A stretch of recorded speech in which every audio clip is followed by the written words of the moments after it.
Hey, welcome back to Story Bag. Today, we're diving into Chapter 4 of Rich Dad, Poor Dad by Robert Kiyosaki. So, let me ask you this. Have you ever wondered why some people seem to get richer, even when they're not working as hard, while others, no matter how many hours they put in, feel like they're just stuck? Well, this chapter is a real eye-opener because it looks at something that affects all of us, even if we try to avoid it: taxes.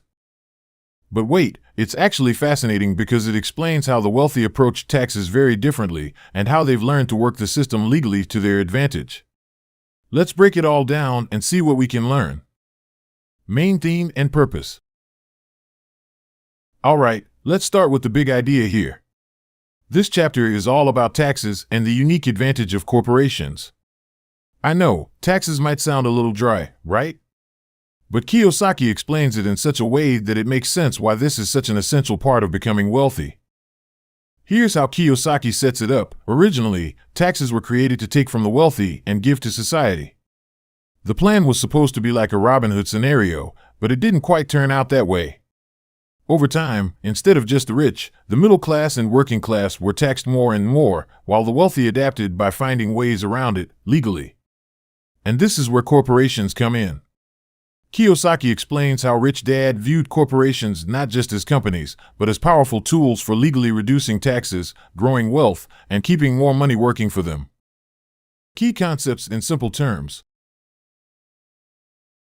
Let's dig into some of the main points, broken down into simple ideas that we can all understand. 1. Corporations are not just for big business. So, a lot of us think of corporations as big businesses, right? Like Apple, Google, or Tesla. But Rich Dad taught Kiyosaki that a corporation doesn't have to be huge or complicated. A corporation is basically a way of legally structuring your income and expenses that can help you pay less tax. Here's what he means. When you're an employee, you get paid, and then taxes are taken out of your income, right? Whatever is left is what you get to spend. But a corporation is different. It gets income, pays for its expenses, and then gets taxed. That order makes a huge difference. It means that the corporation gets to pay for things it needs, like equipment, travel, or even some of the owner's living expenses, before it pays taxes. In other words, it's a completely different system, and it allows the wealthy to keep a lot more of what they make. Kiyosaki calls this the difference between the earn, tax, spend approach of employees and the earn, spend, tax approach that corporations use. 2. The financial game of the wealthy. Now, here's something that really surprised me. Kiyosaki talks about taxes as a sort of game for the wealthy. That might sound strange, but think about it. Taxes are rules, and if you know the rules well, you can play the game better.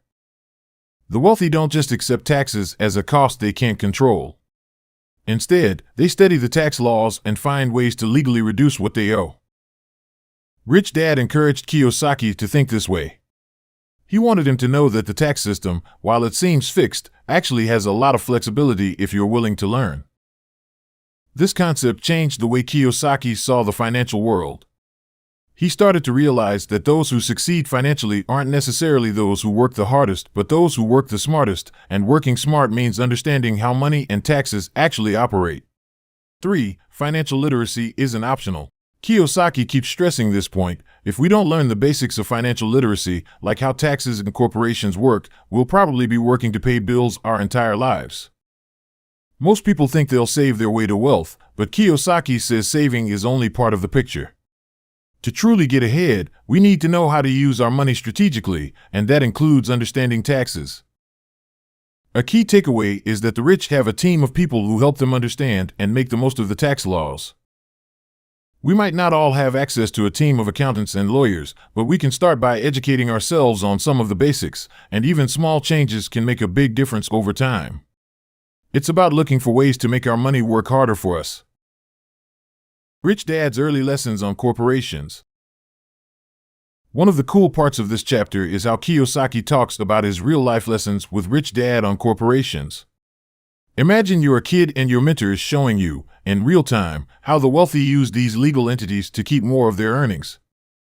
Rich Dad would take Kiyosaki and his friend Mike to his business and show them firsthand how corporations could be used to save on taxes.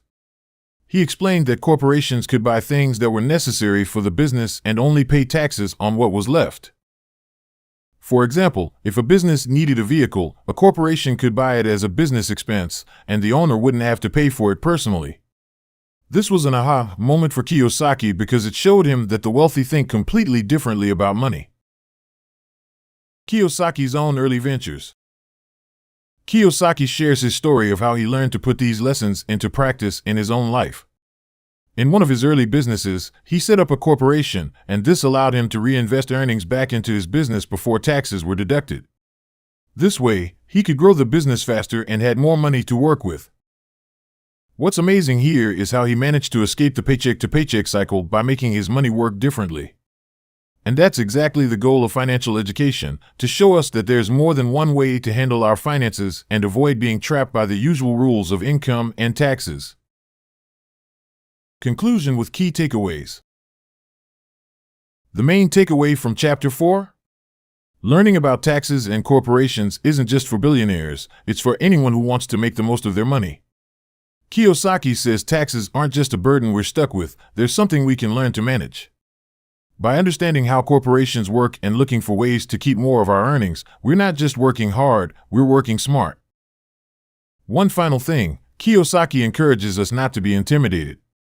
The idea of using corporations and tax strategies might sound like it's only for the ultra-wealthy, but it's just another form of financial literacy.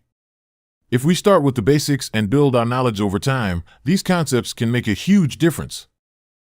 Think of it this way, every dollar we keep is another dollar we can use to invest, grow, and reach financial freedom. It's all about making small changes that add up over time. So, what do you think? Did this chapter change how you view taxes and corporations? Leave a comment below, and let's chat about it. I'd love to hear your thoughts on this. And, of course, don't forget to like, share, and subscribe if you're finding these insights valuable. Here at Storybag, we're all about learning and growing together, one chapter at a time. Stick around for the next chapter, where Kiyosaki dives even deeper into the secrets of financial freedom.